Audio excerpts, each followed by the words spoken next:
10 محرم الحرام جنگ شروع ہونے سے پہلے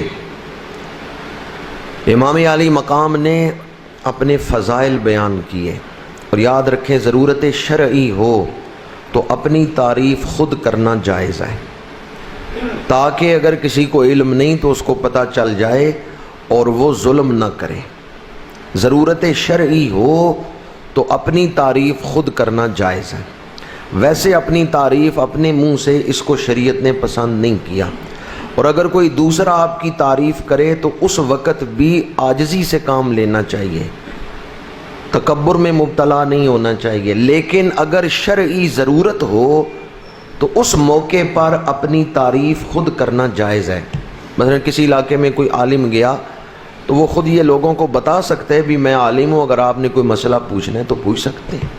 وہ لوگوں کو بتائے گا تو پھر لوگ اس سے مستفید ہو سکیں گے، اور اگر وہ چپ کر کے رہے گا تو ممکن ہے کہ لوگوں کو شرعی رہنمائی کی ضرورت ہو لیکن ان کو پتہ ہی نہ ہو کہ یہ شخص شرعی رہنمائی کر سکتا ہے۔ اس لیے جہاں ضرورت ہو وہاں اپنی تعریف اپنے منہ سے کرنا خود جائز ہے۔ امام علی مقام نے وہ فضائل جو حضور نے احادیث میں بیان کیے تھے وہ لوگوں کو سنائے۔ میدان کربلا میں 22,000 یا 30,000 کا لشکر جنگ کے لیے تیار ہے، امام کے ساتھ چند افراد ہیں۔ امام یزیدیوں کے سامنے خطاب کرتے ہوئے ارشاد فرماتے ہیں کہ حضور نے مجھے جنتی جوانوں کا سردار قرار دیا، مجھے اپنا پھول کہا۔ وہ احادیث جن میں فضائل ہیں وہ بیان کیں، تو آخر میں امام نے فرمایا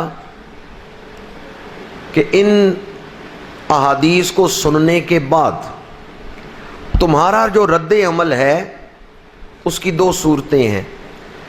ایک صورت تو یہ کہ تم میری بات کو مان لو کہ میں سچ کہہ رہا ہوں، اگر تم اس پر یقین کر لو کہ میں جو کچھ بیان کر رہا ہوں وہ سچ بیان کر رہا ہوں، پھر تم میرے اوپر تلوار نہیں اٹھاؤ گے، کیونکہ کلمہ تم بھی اسی نبی کا پڑھتے ہو جن کا میں نواسا ہوں۔ یہ بات کرتے ہوئے کلیجہ منہ کو آتا ہے کہ بظاہر صرف زبان کی حد تک کلمہ تو وہ لوگ بھی پڑھتے تھے، نسبت رسول کا دعویٰ تو وہ کرتے تھے۔ امام علی مقام نے فرمایا کہ جن کا تم کلمہ پڑھتے ہو میں ان کا نواسا ہوں، اور یہ حدیثیں انہوں نے فرمائی۔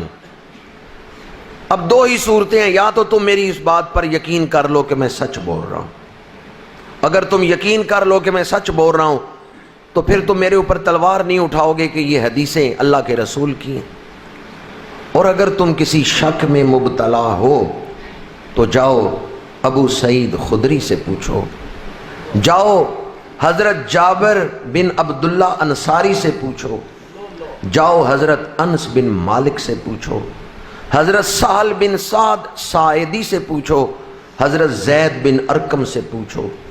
5 صحابہ کے نام حضور نے لیے، امام علی مقام نے 5 صحابہ کے نام لیے اور فرمایا یہ اس وقت امت میں موجود ہیں، یہ جو فضائل میں نے تمہیں سنائے ہیں یہ 5 ان کو بیان کرتے ہیں۔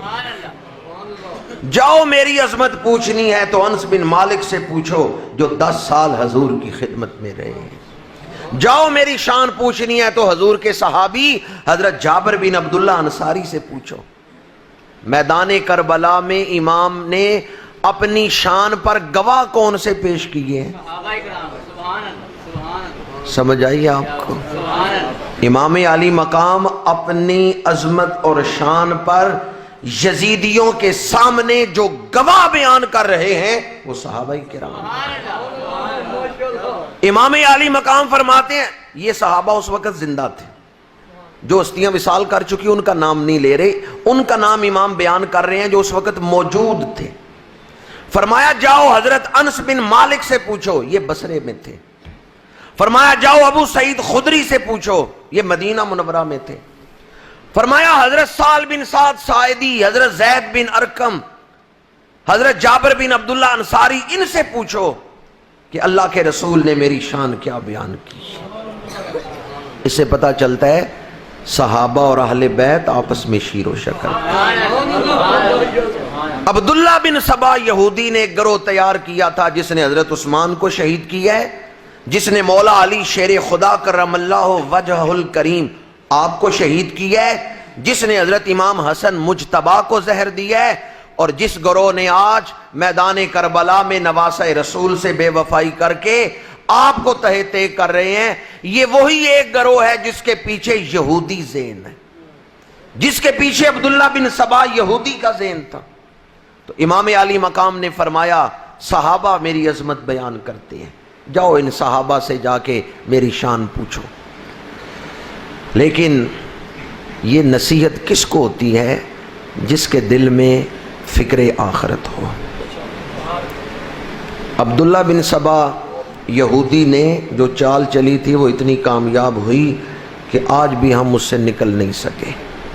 امام علی مقام نے جب یہ فرمایا کہ جاؤ ان صحابہ سے جا کے میری شان پوچھو، تو شمر اس وقت چلایا، اس نے کہا ہم ان حدیثوں کا انکار نہیں کرتے، ہم ان حدیثوں کے حوالے سے بحث نہیں کرتے، اس وقت ہمارا یہ مطالبہ ہے کہ آپ یا یزید کی بیعت کر لیں یا ہمارے ساتھ لڑنے کے لیے تیار ہو جائیں۔